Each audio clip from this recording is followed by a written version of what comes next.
my back is getting pushed up against the wall. I'm never giving up, I give my all. I'm never looking back, attack, it's in the past. Stand up, stand up, stand up. You ain't ready for me. Give me your best shot, the stronger I stand. Not looking for sound. Hold on. All right, ladies and gentlemen, welcome to the return edition of ZFG Radio. Ladies and gentlemen, my guests tonight in character, we have Corbin, Hyde, Nate Faber, myself, the host, Chris Zero. Shane, what is your character's name? Jake Bathory, brother. All right, Jake's Can you here. not read? And holy hell, what a star-studded cast. I don't think we've had a cast like this. Hold on, 4.5. I didn't get a proper introduction. Because you don't deserve one, bitch. Y'all remember me? Say The it. Princess of Persuasion has returned. And her name is Amy Rush. What are you talking about? Let's you talking about, Willis? Let's talk about the elephant in the room here, ladies and gentlemen. PWA's first show. The exact date is what, Nate? December 1st. December 1st, 2020. PWA kicks off. Pro Wrestling Ascension. It is ran by yours truly, Nate Faber and Princess Mia. And ladies and gentlemen, this is going to be lit because, Nate, you booked this card. Run this card down and let us know what's going to happen December 1st, brother. All right, ladies and gentlemen, boys and girls, children of all ages. On December 1st, we will see episode 1 of Wednesday Night Apex, and it's labeled Caged Animals Unleashed. To start off the show, we have a pretty calm match. A doghouse death match between John Kessler, RPM, and the Maniac. 3 big, monstrous men destroying each other in a doghouse death match. Then we move on to the next match. A barbed wire prison yard match where basically, for those of you that don't know what a prison yard match is, allow me to explain. A prison yard match means there are no rules. You have to knock your opponent out. And there's barbed wire, prison yard, weapons, anything goes.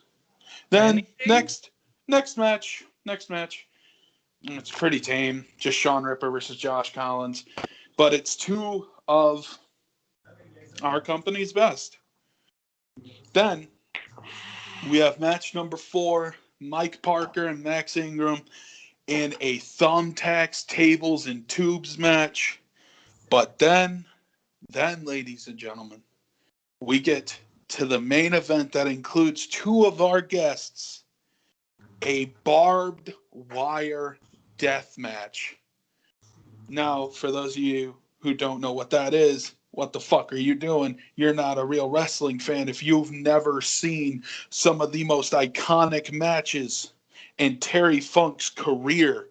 A barbed wire death match is a match where the ropes are barbed wire. There is barbed wire around ringside. There are tables covered in barbed wire, ladders covered in barbed wire, bats, kendo sticks, you name it, it's wrapped in barbed wire. And these 2 motherfuckers, Jake Bathory and Corbin Hyde, are going to show the world what PWA has to offer. Now, with that said, and let that be known that most of those matches are qualifying matches to the first pay-per-view, Nuclear Winter, to where 6 of the very best who qualify will compete in the very first PWA Cage of Death to be crowned as the very first PWA heavyweight champion. So let's start with you, Corbin. Well, hold on. Before we get into that, because this is going to be wild, and I don't think I'm going to have another chance to do this. If you are watching this and you are part of PWA, make sure you go and get your paperwork in. We need it to book you. Don't be an asshole. Corey Exactly. Tombstone. Get your bio in. Now, let's start Corey with Tombstone.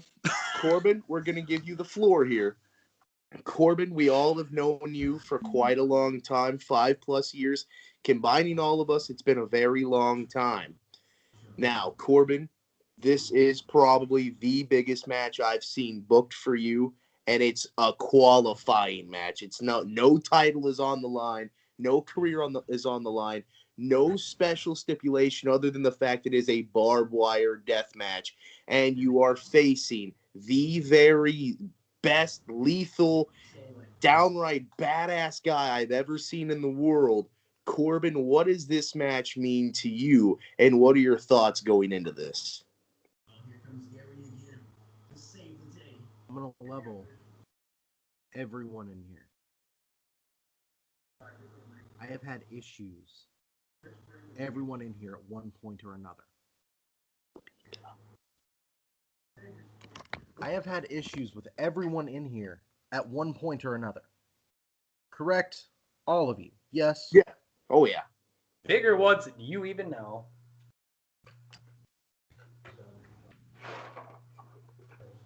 But today isn't about that.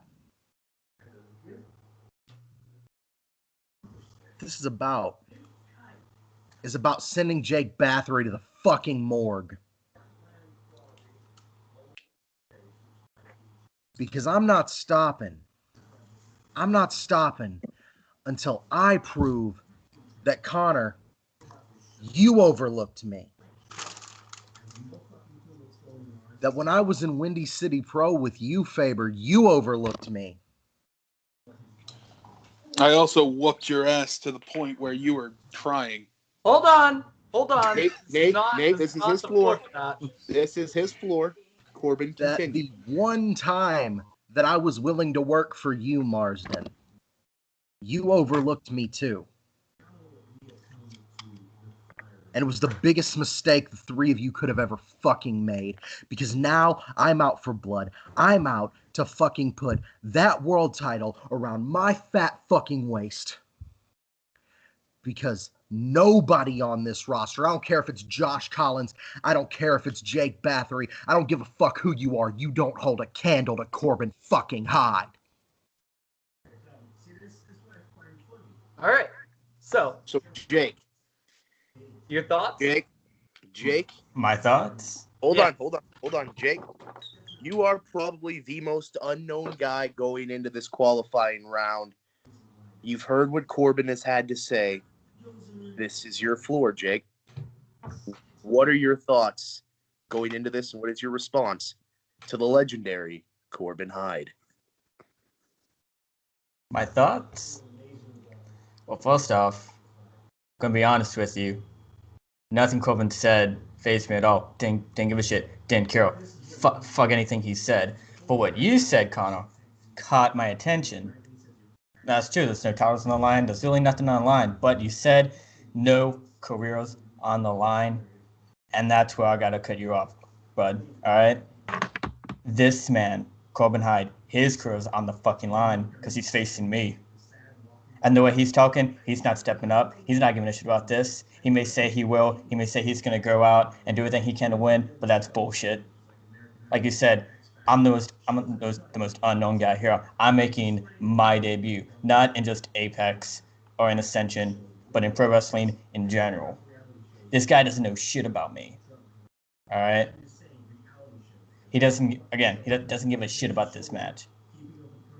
But as you said, no title or career on the line, but it is. His career's on the fucking line. Anybody who steps into the ring with me, especially in a death match, their career's on the line. Because I am everything that you said I am. I'm lethal, sadistic, merciless, bloodthirsty. I'm going to show all of that in the ring against Corbin. And he's going to know that when those puddles of his own blood covering the ring. And thank God we are the main event, the last match of the night. Because after I'm done with him, you're going to need to clean that fucking canvas of his blood after I'm done with him. Okay, Corbin, as a veteran, what are your thoughts on someone getting his first match for a shot at the world title in the main event against you? What do you think about that? Because that's got to boil your blood a little. Honestly, it doesn't, because let's go back in time a little bit to a moment that set the eFed world ablaze, shall we? My debut night in DRW. Once in a lifetime briefcase ladder match. I get the briefcase. I open the show by winning the briefcase. Show closes, I'm world champion. It doesn't bother me that someone's getting the same fucking opportunity I did. What bothers me is the fact that this little fucking twerp up here thinks he's better than me. What bothers me is that he thinks that he even deserves the opportunity. Because, yeah, it's your debut match, and you've got me. You've got the toughest challenge on the PWA roster. And I'm going to be honest with you, I think you think I'm a joke. I think that you honestly think that I'm a joke. And it is the biggest mistake that you were going to make. You say that my career's on the line? No, buddy. You step in the ring with me, I'm going to rip you apart, motherfucker, and I'm going to end your career before it even fucking starts. Now, a lot of implications are going into this. This is Jake's first match to shine. Because technically, if you look at it, yes, this is Corbin's biggest match because this is his time to show that he's still got it. But this is a make it or break it for Jake. Now, with that said, which one of you honestly think has the most to lose and everything to gain?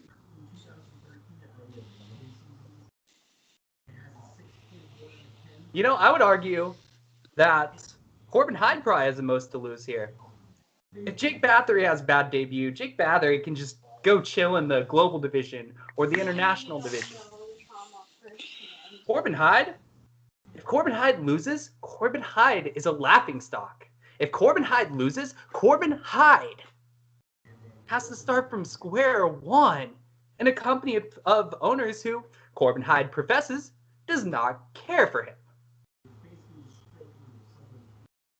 And see that's what bothers me the most, because unlike you, Mia, and unlike Nate Faber Sr., over the course of the last 5 to 10 years, I've done the most work with all four of you collectively.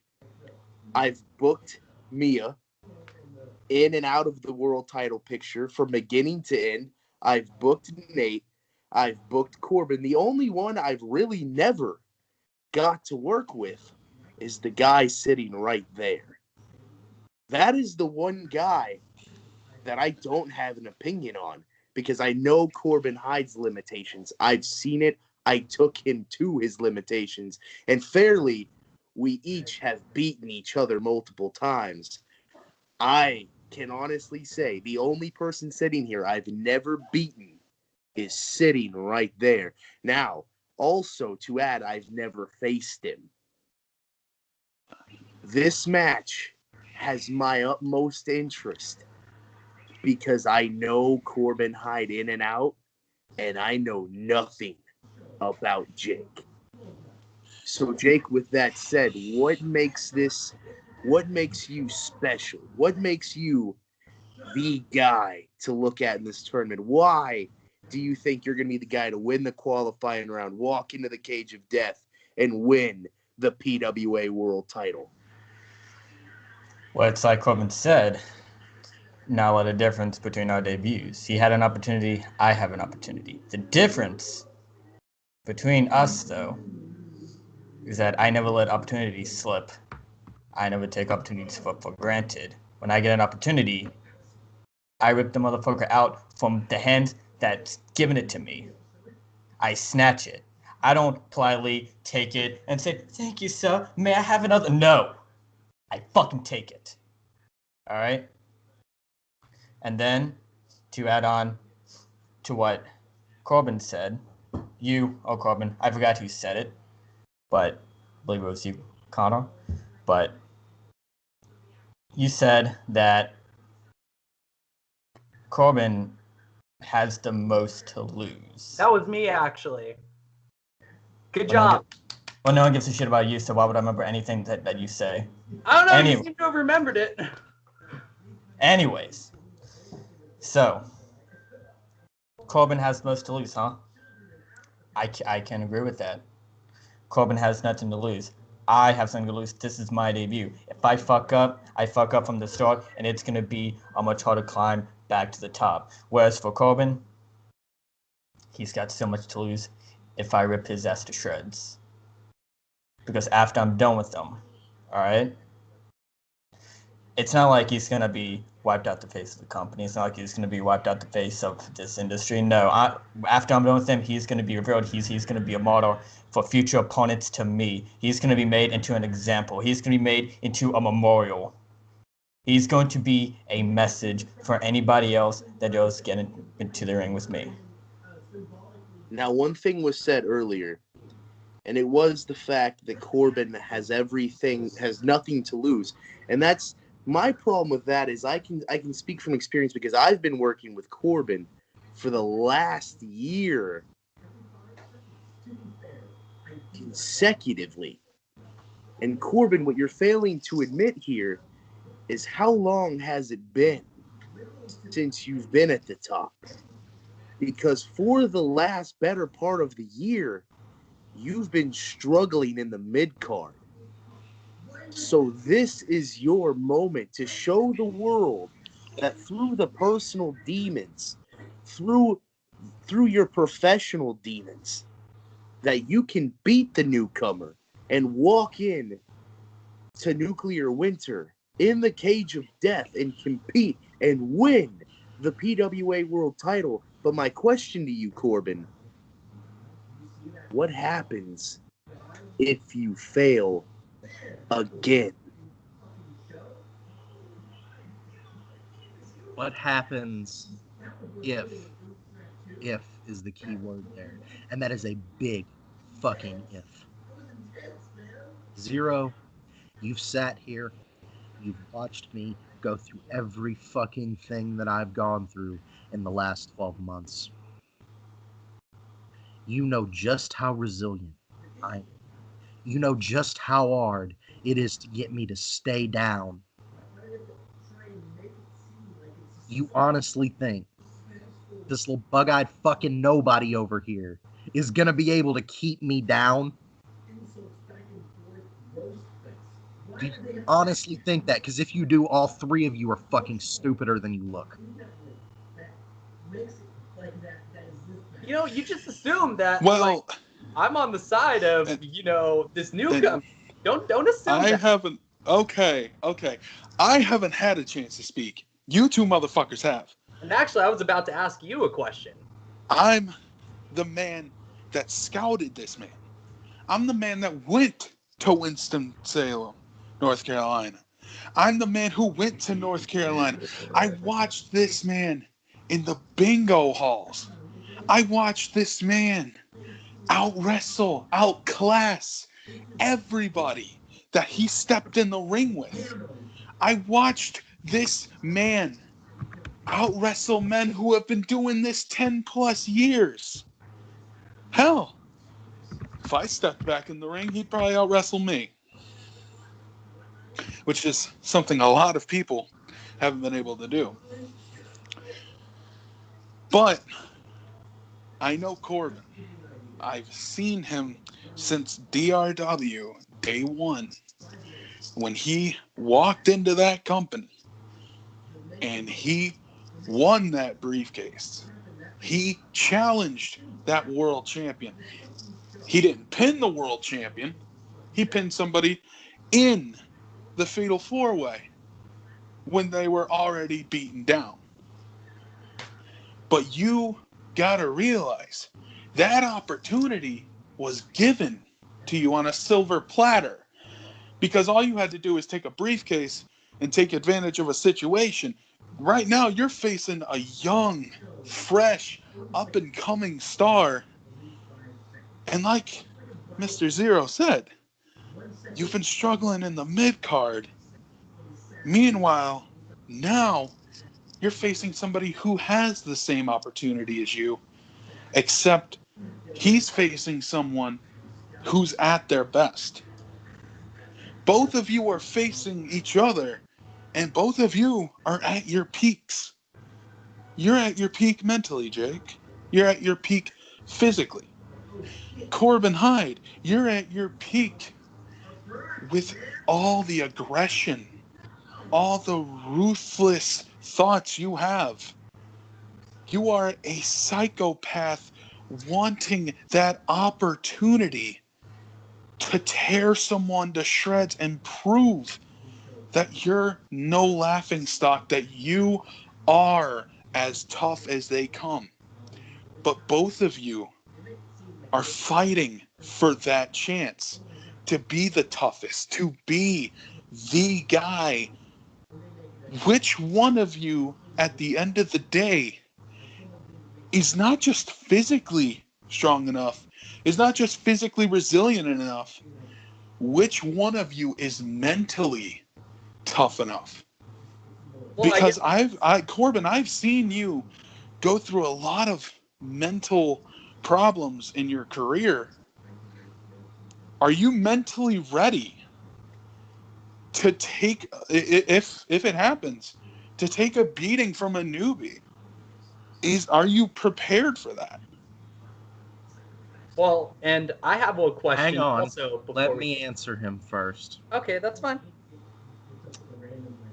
Yeah. Everybody in this call. Everybody. Right. Except for Jake Bathory. And he may know of it. I mean, my fucking mental health problems are of legend.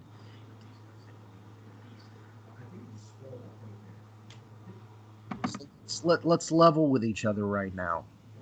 After everything that's happened in the last 8 months specifically, my mind is clear.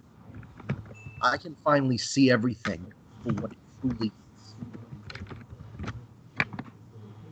And the one thing that I see right now is the PWA World Title, and it's within my grasp.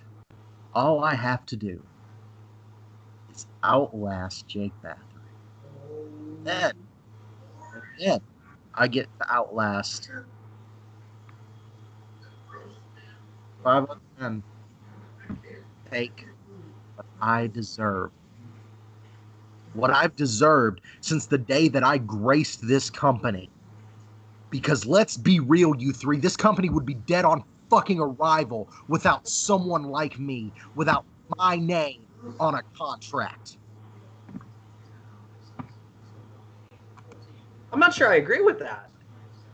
Because we have hired a lot of very good talents. In fact, some of our best talent is actually sitting out specifically to give new people a chance.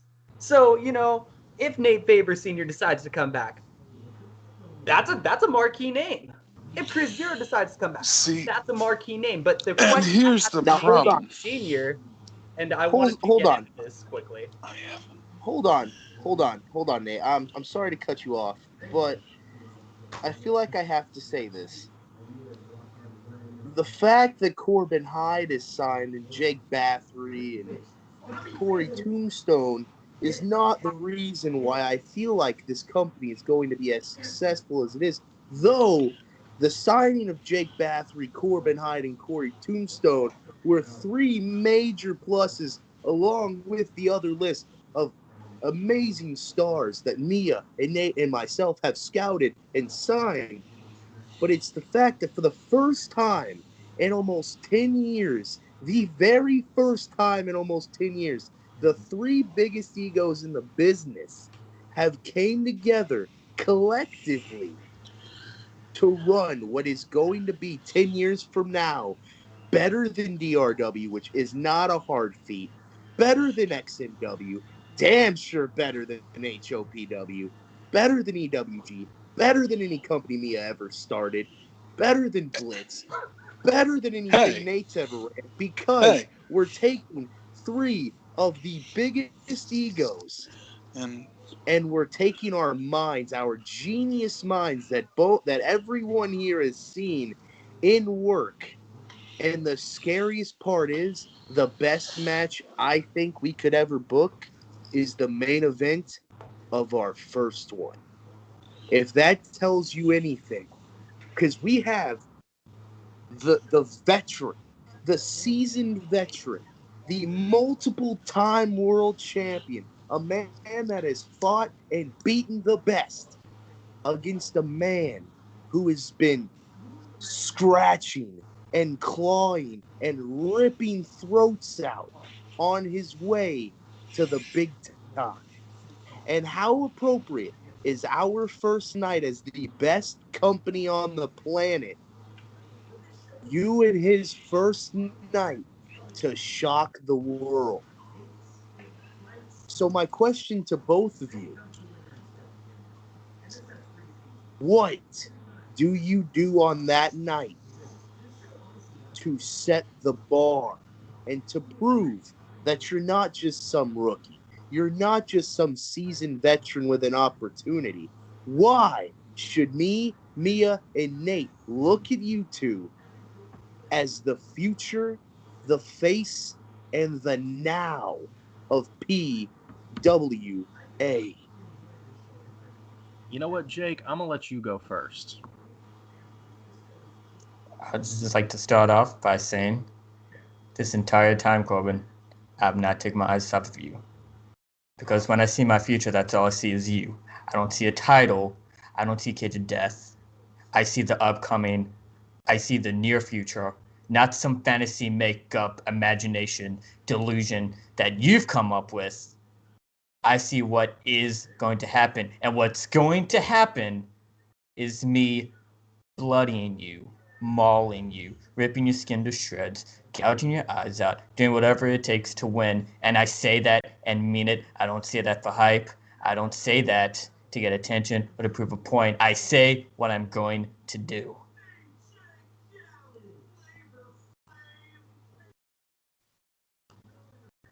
Let me ask you a very, very simple question. Have you ever had a syringe put through your throat? Do you know what that's like? Because I promise you're about to. I am going to go to depths that even Chris fucking Zero thought were unreachable. Because to me, the only thing that matters is beating you, earning my spot, proving that I am everything that I have ever said that I was. That being the best thing to float east of the Catawba River. The best thing to come out of North Carolina. Because guess what? You can't hold a candle to the man from Swansboro, North Carolina. You couldn't lace my boots. You couldn't hold my jock. So how about you sit here and keep your little fucking mouth closed and let the adults talk? That, or I could ask you the same question. Do you know anything that I've been through? No, we don't. The man himself who scouted me doesn't know shit about me except for what I can do in the ring, and that's why he signed me. That bitch up there doesn't know shit about me. Zero himself, the guy who pretty much owns this fucking company, doesn't know shit about the guy he signed. So once again, I'll ask you, what the fuck do you know about me? What do you know what I've been through? What do you know what I can and can't handle? You don't. You don't know jack shit about it. But come our match, I will be more than happy to drag you down that abyss and show you firsthand what I've been through, what I'm capable of, what I can withstand, and the damage that I can deal to the human body. This Jake Bathory guy, I'm really starting to like this Jake Bathory guy. He kind of makes my blood boil with his ragey sentiment. It's kind of the first time I've ever heard something like this, and I like it. But the point I wanted to make, and I wanted to make a very important point. To Nate Faber Sr., you, of course, are the head booker for this week's episode. Chris Zero will be the head booker for next week's episode. We'll kind of get into that as time progresses. What possessed you to put these two in such a high-risk, hardcore, barbaric match type? Because you had to have some sort of reasoning, right?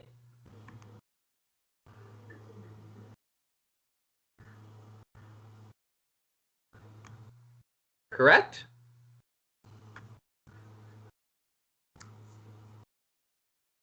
Let's be honest, there's no good reason. That's probably why he's not answering, because even he knows it. It's just going to be a homicide.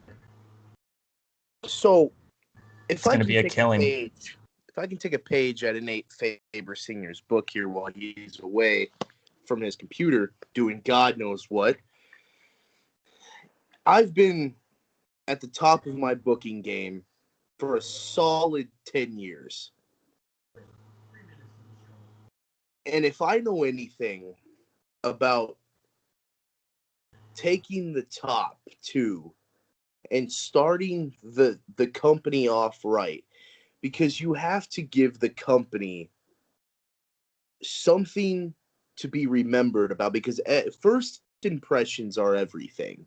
When you meet a person for the first time, when you see something for the first time, you have to have that spark that goes, that is making me come back. And honestly, I believe from the curtain jerking guys to the show closers, every single one of those matches are going to be barn-burning slobber knockers. And I don't say that lightly, because I have booked probably 1,000 cards in my entire life. And I have booked damn good cards, and I have booked shit cards. I am the guy that booked Taven Andrews to walk in at Dark Mania 5 and win the once-in-a-lifetime briefcase and leave Dark Mania 5 as the DRW Elite World Heavyweight Champion. I am the guy that booked that. God forbid he fed guys, I'm sorry. But the fact of the matter is this. You see Corbin Hyde, who respectively, against anyone else's opinion, I don't care. This is not an opinion. This is fact. For the last 5 years, while guys like Nate Faber, guys like Chris Hero, and women like Mia Marsden have been in and out of the picture, in and off the shelf, in and out of the retirement home, Corbin Hyde, respectively, has been grinding and day in and day out, no days off, collecting world titles and collecting souls. But what interests me about this moment, there are moments in wrestling where time stands still. And I honestly believe, along with the likes of Andre and Hogan and Rock and Austin, we now have the equivalent to Adam Rush and Chris Hero, the equivalent to Nate Faber and Quinn Damon. We now have Corbin Hyde and Jake. And Jake, what interests me about this, and you said it earlier, you haven't taken your eyes off Corbin this entire time. And if anybody knows me, knows one thing, I'm a big guy for passion, heart, and fire. And when I look into your eyes, I can see nothing but hatred for Corbin Hyde. And you don't even know the man. So Corbin, Jake, I beg of you, as a man like Nate Faber, who has been in multiple death matches, you do not let us down.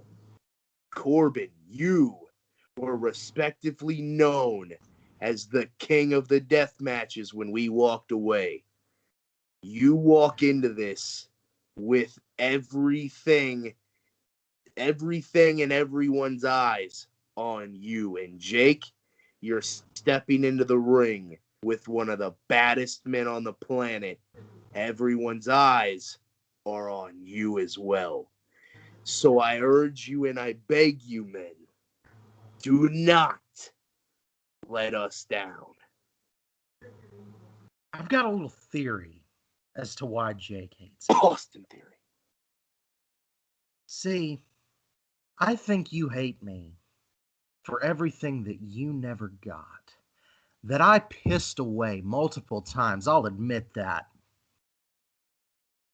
You probably hate me because for every opportunity that you were passed up on, that I got, and I proceeded to piss away. You're mad because it should have been you.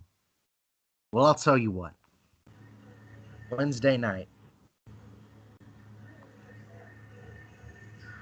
you get the opportunity to prove that it should have been you.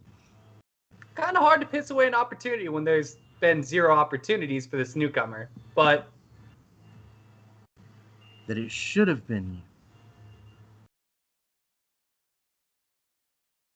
You step up. You step in that ring. You get the opportunity to take my spot. To take the spot that I earned. To take the title. Because let's be real, if you beat me, you're the new king of the death matches. Let's be honest here. You get the opportunity to step up. You get the opportunity to be that. The question is, can you? Because I don't see what these three see in you. These three have been dog shit notoriously at reading people. I look into your eyes and I see fear. I see fear. I see a scared little boy who doesn't know what the fuck he's getting into.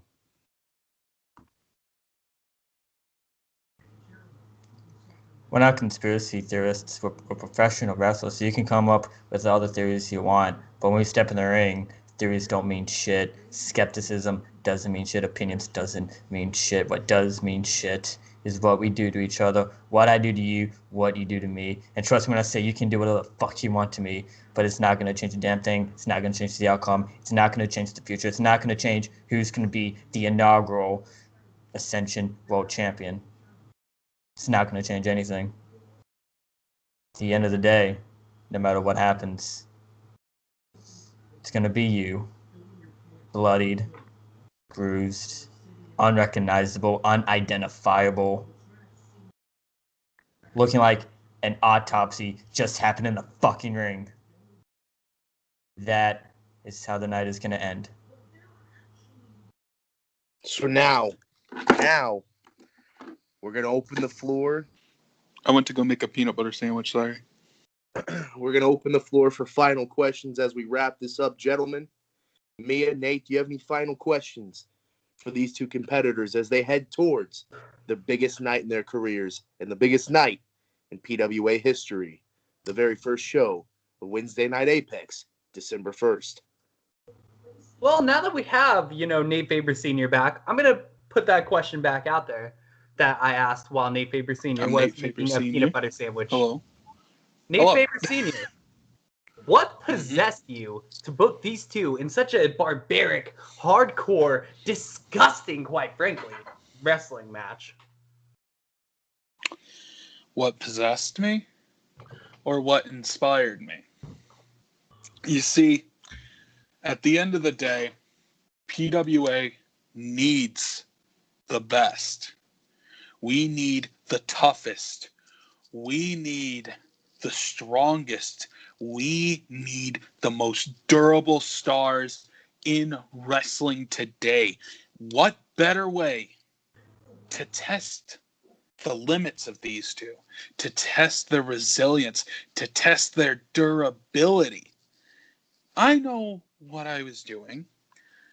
I was pinning a hungry guy that's just a few feet away from the peak of the mountain, and a guy who is just starting to climb it.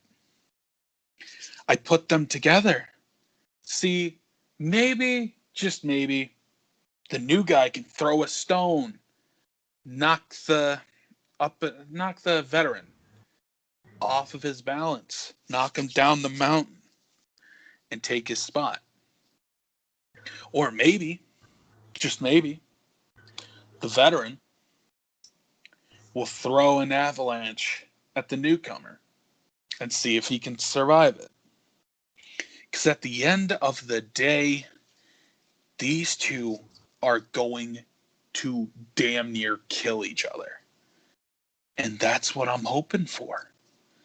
I'm hoping to see who can survive the bloodbath. I'm hoping to see who can survive, because at the end of the day, it's no win and lose. It's survive. Survival of the fittest is what this is. And who are we to guess who the fittest is? Who are we to guess who the best is? We're nobody. We're just mere admirers to two gladiators doing what they do, doing what they have trained years to do. These gladiators are going to go to war, and I am excited to see who comes out on top. Hey, I'm not big on hardcore matches, but I can tell you right now, I'm going to put some pressure on both of you. I don't know about these two, but I'm going to be sitting front row, center seat, because I'm going to make sure that I get a good glance at what each of you brings to the table, because that's what a good authority figure should do. And I'm sure the Chris Zero and Nate Faber Sr. have plans to do the same. I wouldn't be surprised if they sit next to me. We will be in the front row if they decide to join me. Oh, no. See, here's the best part. I'm not going to be sitting front row. I'm going to be sitting at ringside. Special guest timekeeper. And so, if you two beat the shit out of each other and that referee tries to call that match, I'm not ringing that bell. I'm not ringing that bell until one of you can't compete anymore. And that's what this is about. The lion that runs the pride versus a tiger that is bloodthirsty and wanting to infiltrate the pride. And that's what this is all about. I like that. Any closing comments from either of you two? He could nut up. All right, well, if that's the case, ladies and gentlemen, I want to thank you for joining us, and catch us on the next episode, and catch us for PWA's first show, December 1st.